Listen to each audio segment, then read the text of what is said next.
Islam is the very antithesis of democracy. It is a despotic, theocratic doctrine which oppresses its people. All over the world, this is the truth. And if we look at the West, there's not a single country that is blissfully free of Islam. Sharia law in itself is divisive. It deliberately undermines the status of non-Muslims. It gives them the term kafar. They don't have the rights that Muslims have. And this is enshrined in all of the Islamic texts, from the Quran to the Hadith. Non-Muslims have a lower class status. My organisation is Stop Islamisation of Europe. We are being Islamised. While our troops are being bombing democracy into Muslim countries such as Afghanistan and Iraq, we're instilling Sharia law in our own country. What's happened in Harrow is the councillors who opposed to us are now forcibly feeding school children halal slaughtered food. So the Islamisation of these children is taking place without their parents' knowledge. It's just been exposed this year. There's a bit of a debate going on in Harrow as to whether that's the case. It may interest people to know that in Denmark, every piece of poultry sold in supermarkets, apart from a tiny proportion of organic produce, is halal slaughtered. People are being force-fed this produce deceitfully. You appear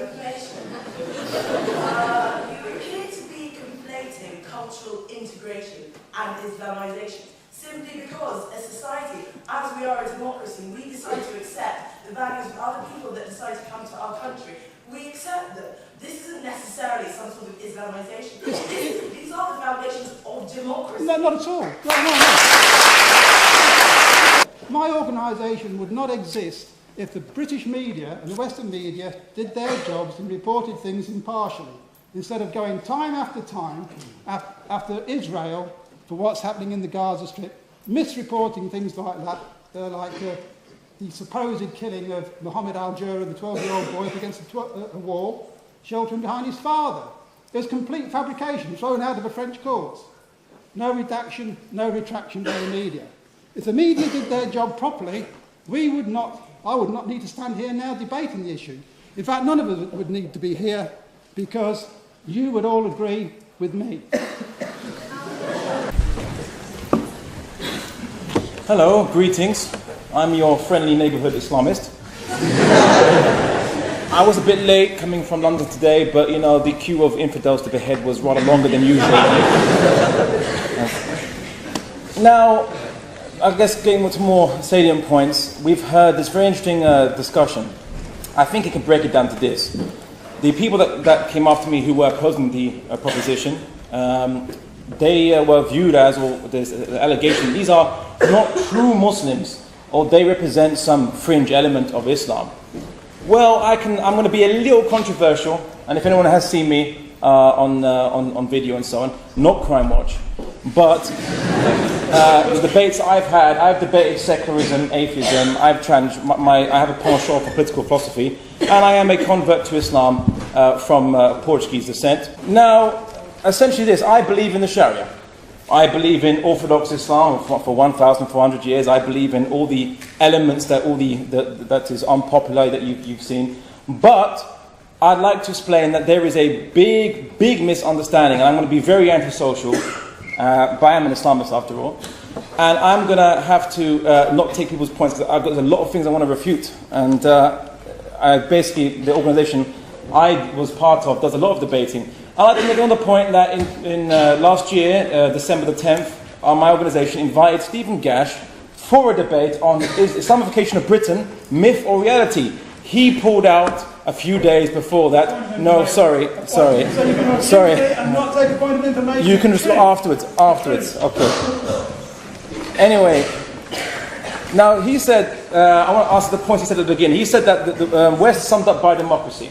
So whatever the people choose is correct. So if the people choose to massacre a minority of their population, let's say the Jews, then it should be correct according to the criteria of Stephen Gash. No doubt perhaps this will allow him in the future to discharge some agendas that he might have against the Muslim population, another Semitic religion, which is with the same kind of law system. In fact, virtually an identical law system to the Jewish faith. Sorry. Now, also, they said that so women only got the vote 100 years ago, while in Islam, 1,400 years ago, the Prophet Muhammad requested the Pledge of Allegiance from women and men. And that's in the text. They said that Islam doesn't give Muslims rights. Well, I like to quote, let's deal in text. Let's not deal with what I say. According to Stephen Gash, I'm a lying Muslim. So, I'm going to deal... Yeah, there he goes. So, reminds me of that excerpt from the film Kingdom of Heaven. That's a Saracen. He lies. Anyway, the Prophet Muhammad said, in the book of Hadiths, he said that whoever oppresses a person who is under covenant, a non-Muslim, in living in Islamic state, or oppresses him, or imposes on him something more than he can afford, or humiliates him, or takes anything from him without his consent, I will oppose him on the day of judgment. The Prophet Muhammad also said that anyone that harms a dhimmi has harmed me. Yeah? And the word dhimmi means a person under contract. It is no different to the Rousseauian citizen contract, whereby the state is under contract with a citizen to provide minimum protection. Now, no, sorry. Now I'm totally happy to debate this entire subject on what the text actually says, including when the sacred months have passed, killed infidels wherever you find them. Let's quote the entire surah. The entire surah says about those polytheists who were in an alliance, or not alliance, an agreement with the Muslims for a neutral non-aggression. They broke the agreement. So what did the Quran reveal? It said, when the months are over of this agreement, when it's over, then attack these people. But the Prophet Muhammad also said that you don't attack the women, the children, and the man who's tilling the lawn. This is a text. I'm sorry, my friend. We live in a free state where you can express. Do not impinge upon my freedom to express myself.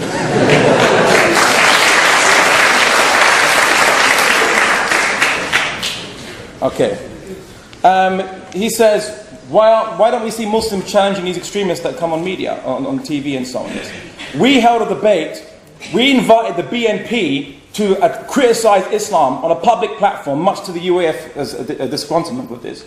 And we begged all the media organizations, come see Muslims giving a free platform to the BNP, one of the most ardent detractors. Our most ardent detractors.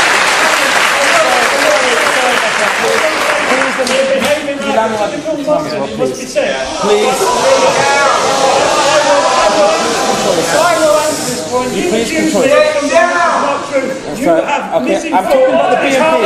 I'm talking about the BNP. Yes, we're talking about the BNP.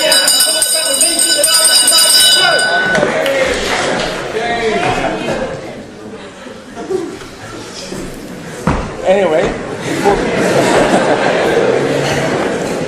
we begged the BBC, Channel 4, we begged ITV, we begged every media outlet we could find to come cover this. We'll show you Muslims supporting free speech.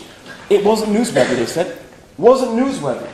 Right? And this is the problem, that we Muslims who did our best to try to display an action showing that we support open debate, which is an Islamic concept, by the way. This was not allowed to be shown by the media, and that's why you don't see Muslims opposing Anwar Chowdhury, because the media will not show you this to you. Sit down. So, Mr. Gash, I'm talking about the BNP, and you got conscience. Gash. All right. Excuse me, Mr. Gash. He has the floor. Please respect our rules. If not, we have to escort you out. So please, I understand. Please.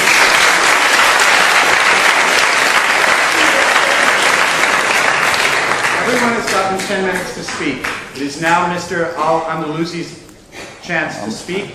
He has 10 minutes to speak. Please respect that. I understand how you feel, but again, we run by rules. This is a debating society. Please adhere to the rules. Thank you. Okay. Anyway. It's Spanish, it's a racist. Get him out. Threat to the West.